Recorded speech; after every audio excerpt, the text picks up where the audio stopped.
Eu saúdo os irmãos com a santa paz do Senhor Jesus e os prezados ouvintes com uma boa tarde de salvação. Eu estou aqui neste momento para fazer uma gravação sobre aquilo que Deus fez na minha vida. Mas quero já alertar os irmãos que não vai dar para eu dar todo o testemunho, porque o testemunho é grande. Então eu vou tentar resumir, e as pessoas que ouvirem este áudio, esta mensagem, vocês podem me convidar para eu estar na sua igreja ministrando esse testemunho. Tenho viajado por muitos lugares dando esse testemunho, e através dele muitas pessoas têm sido libertas. Eu tive uma experiência com Deus, que Deus fez algo comigo, que serviu de experiência para mim e para todos aqueles que vão ouvir este áudio. Eu queria desde já, abra as vossas Bíblias, no livro de Hebreus, capítulo 4, 13, que diz assim: e não há criatura encoberta diante dele, ante todas as coisas está nua e patente aos olhos daquele que um dia haveremos de prestar conta. Eu quero vos dizer nesta tarde, queridos e amados irmãos,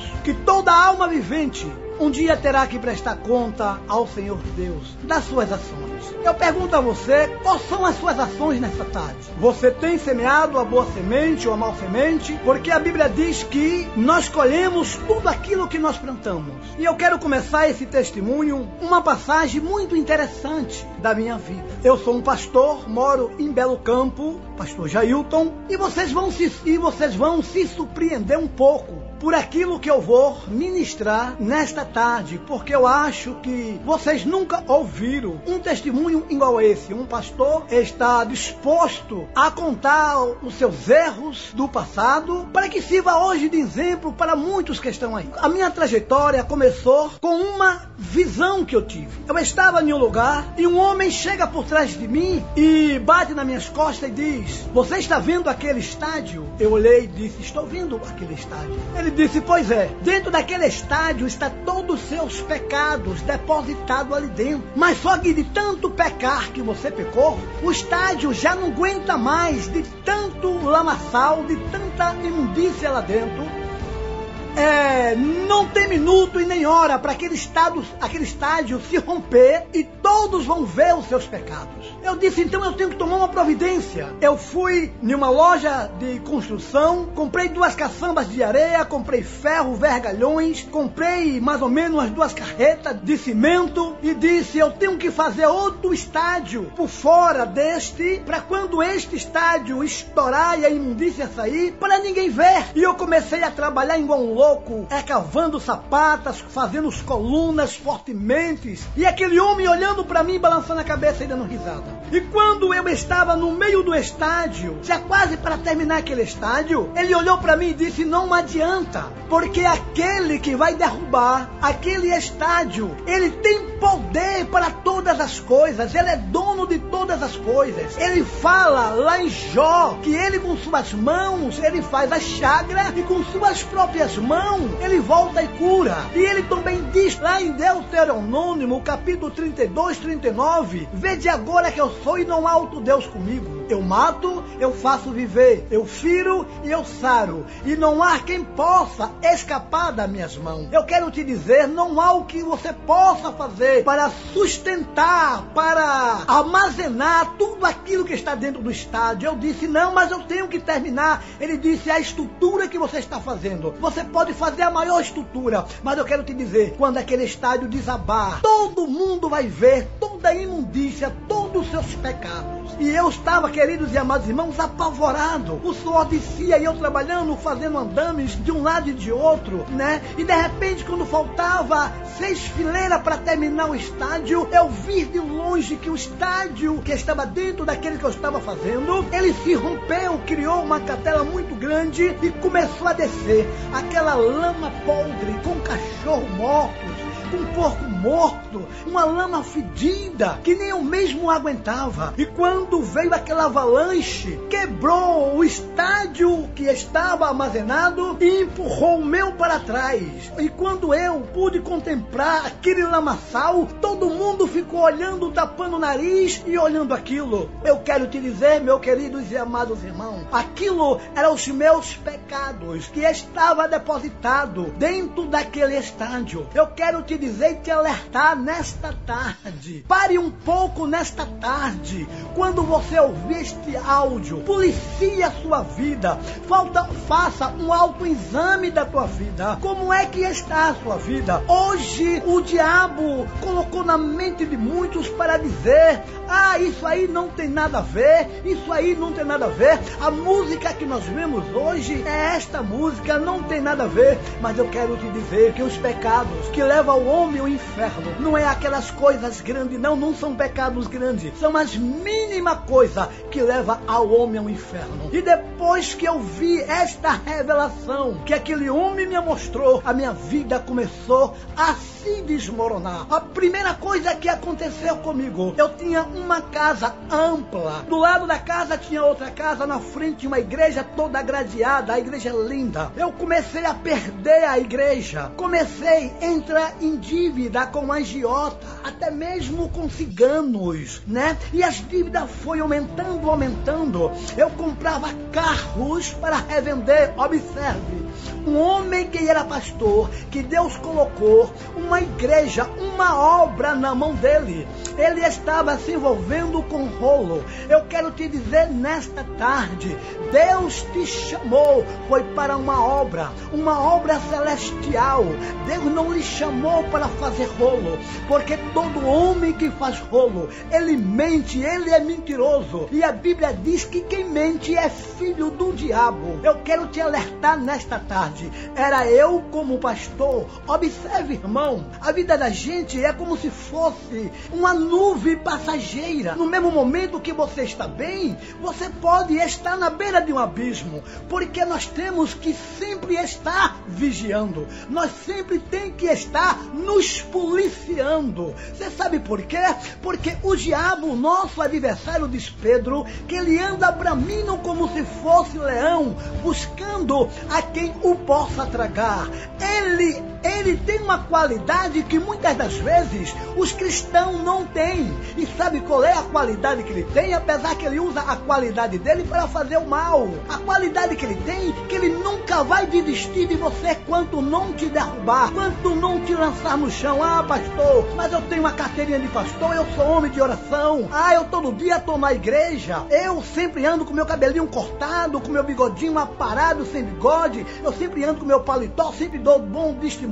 Você sabe o que faz livrar você do diabo, para que você não caia no laço do diabo? É a santificação diante de Deus. Sem ela é impossível o homem ver Deus. Então, continuando, a minha vida foi levando, a minha vida foi desmoronando. Eu vendia, eu comprava um carro para um tanto, pedia 90 dias, e aí é o seguinte, eu pegava aquele carro, vendia o carro fiado, recebia um cheque, e o outro ficava para receber depois. Mas só que quando eu pegava aquele cheque que trocava com outras pessoas, o cheque voltava sem fundo. E eu ficava atônito, era tantos telefonemas, que eu ficava apavorado, porque é chato toda hora seu telefone chegar, tocar, e você ficar sem saber aonde você vai tirar aquele dinheiro, porque aquela outra pessoa não lhe pagou. Então a minha vida foi sufocando. Eu fiquei como estava um rolo compressor passando sobre a minha vida. E o que foi que aconteceu? Observe só. E eu comecei a entrar em desespero, porque eu não tinha como pagar, porque muitos não me pagavam. E como é que eu ia pagar aqueles que eu estava devendo? E eu fui perdendo tudo, fui perdendo o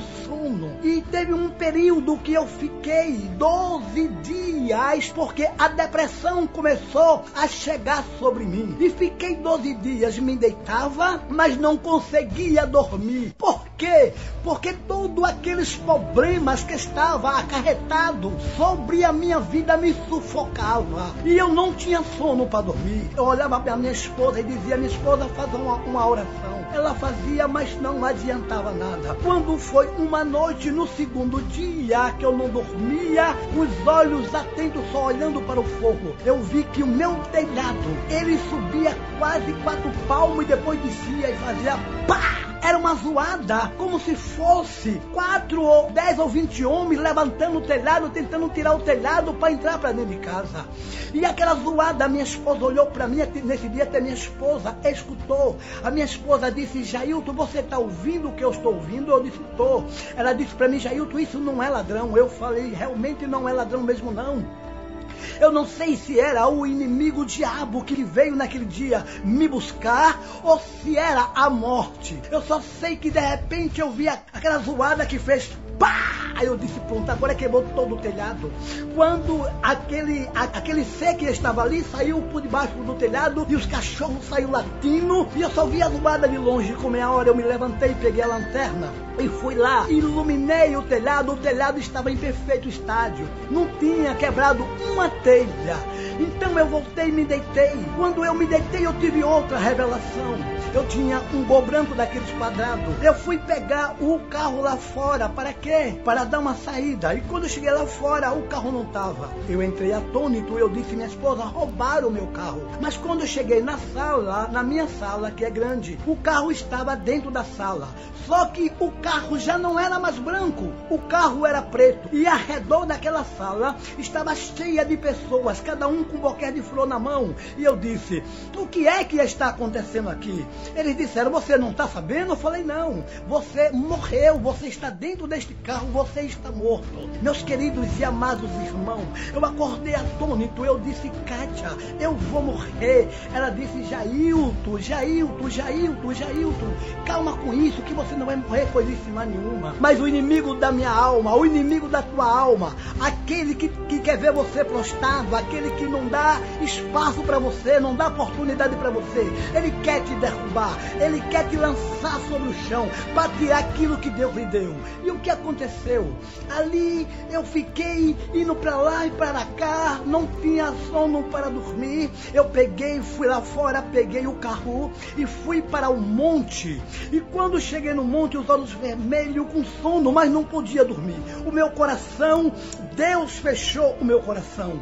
Eu pelejava para chorar, mas não conseguia chorar, porque já não existia mais lágrimas sobre os meus olhos. E quando eu estacionei o carro ali no monte, era uma fazenda grande que tinha uma descida onde eu orava, sempre eu costumava orar. E quando eu cheguei ali eu comecei a orar e pelejava para chorar, mas não sentia mais nada. No meu coração não entrava nada, meu coração estava seco, estava travado. Nos meus olhos não saía água, não tinha palavras para falar, porque eu me sentia acusado pelos meus pecados, eu me sentia acusado por aquilo que eu tinha feito. Eu quero te dizer nesta tarde, ainda hoje, se você ouvir este áudio, chegue no seu lar, no seu trabalho, aonde você estiver, faça uma expectativa da sua vida, para ver como é que anda a tua vida. Muitas das vezes nós pensamos, nós andamos, imos para a igreja, louvamos, pregamos, e achamos muitas das vezes que a nossa vida está bem, mas muitas das vezes, irmão, nós já estamos cegos, como Paulo no caminho de Damasco. Ele estava em busca de quê? De destruir o povo de Deus. Ele não via a luz da aurora que brilhava sobre a vida dele. É como eu também, eu não estava vendo nada lá, não enxergava mais nada, não avistava mais nada. E de repente aconteceu o imprevisto. Quando eu estava orando, os pássaros, coisa incrível, irmãos, começaram a sair todos do ninho e começaram a voar sobre a minha cabeça, milhares de pássaros. E eu disse, o que é que está acontecendo? Quando eu olhei, aqueles bois que estavam presos dentro do curral, arrebentaram o curral e começaram a correr ao meu redor. Eu nunca vi boi chorar, mas naquele dia os bois choravam igual criança. E eu perguntava para mim mesmo, o que é que está acontecendo? Quando eu olhei para trás de mim, milhares de demônios vieram para me buscar. Eu peguei e comecei a clamar o nome do Senhor, porque o meu medo, irmão, não era de morrer. O meu medo era de morrer e ir para o inferno, porque o inferno não foi feito para o homem, o inferno foi feito para os demônios e os seus anjos caídos. Eu quero te dizer nesta tarde, meus queridos e amados irmãos, eu corri, peguei o meu carro e fui para minha casa. Quando eu cheguei de frente da minha igreja, do meu ministério, eu estacionei o carro, abri a igreja e quando cheguei de frente da tribuna, eu me atirei com o rosto no pó e ali eu comecei a gritar, Deus, Deus, Deus, tenha de misericórdia da minha alma. Quantas vezes eu preguei, eu tenho uma associação, eu acolho criança, eu ajudo tantas pessoas nesta cidade, eu era semelhante, sabe quem, queridos e amados amados irmãos, eu era semelhante a Naamã, porque Naamã, ele era o capitão do exército da Síria. E a palavra lá em Reis nos diz que ele era um homem respeitado, homem fazendeiro requisitado, aonde ele chegava, todos se curvavam até Naamã. Sabe por quê? Porque Naamã era um capitão que vencia bastante guerra. Falando nisso, até para Israel, ele ganhou várias guerras para Israel, né? Porque era um homem formado, ele tinha estratégia de guerra,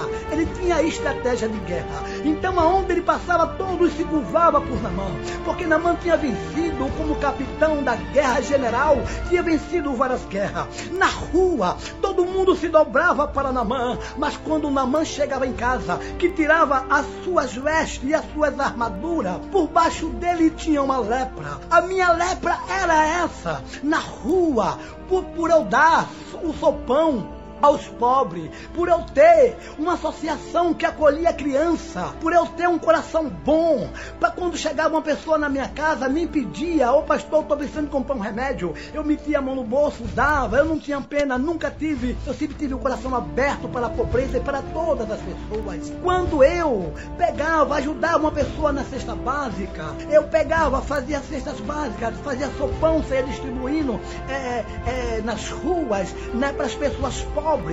E com isso eu pensava que eu ia para o céu. Eu pensava, se eu fizesse o bem, eu ia para o céu.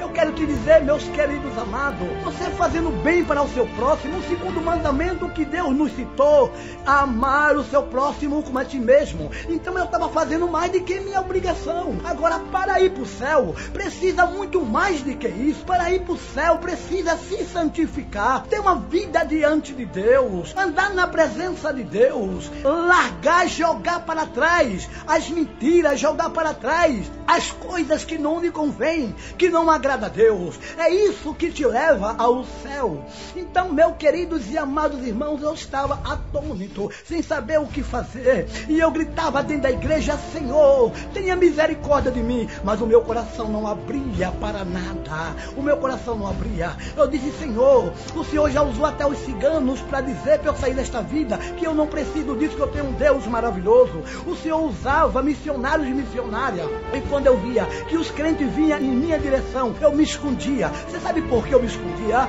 Porque o homem, quando está em pecado, ele está nu diante de Deus. Eu tinha vergonha de mim mesmo, mas eu não sabia da gravidade dos meus pecados. Então o que aconteceu? Eu disse, Senhor, fala comigo pela última vez. E quando eu abri a Bíblia, saiu, sabe aonde? Em Deuteronômio, sobre a maldição, onde diz, se ainda hoje você ouvir a minha voz e cumprir todos os meus mandamentos, eu trazerei todos aqueles que se espalharam diante de ti, e diante de você eles vão prosperar. Mas se ainda hoje você não ouvir as palavras que eu te ordeno que você faça, eu trarei para você a maldição e a morte. Queridos e amados irmãos, eu achei para mim que Deus ali estava me dando uma oportunidade. Eu disse, eu vou correr e vou falar para minha esposa que Deus falou comigo. Mas, meus queridos e amados irmãos, eu não sabia que lá fora tinha outra resposta para mim. Quando eu me levanto daquela tribuna que eu estava com o rosto no pó, quando eu me levanto, que eu abro a porta, que eu saio, quem é que está lá me esperando? Um diácono da Assembleia de Deus.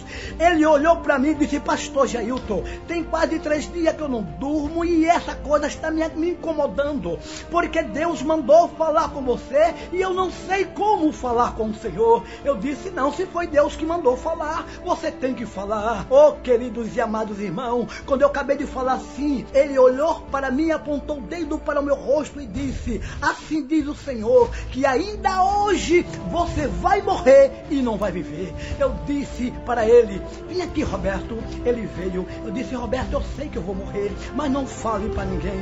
Ele disse, se essa é a sua vontade, tudo bem. Ele montou na moto e foi embora. Mas antes eu já sabia que ia morrer. Eu peguei o cartão da minha mãe, dei para minha esposa, disse, minha esposa, quando eu acabar de morrer, porque eu sei que eu vou morrer, você leve a minha mãe, entregue lá em Alagoinhas, e entreguei lá em Alagoinhas a meus irmãos, mas ela não acreditava que eu ia morrer. E observe só, isso era na sexta-feira. O diácono não tinha dito para mim que eu ia morrer naquele dia, que ainda hoje, diz o Senhor, que ainda hoje você vai morrer e não vai viver.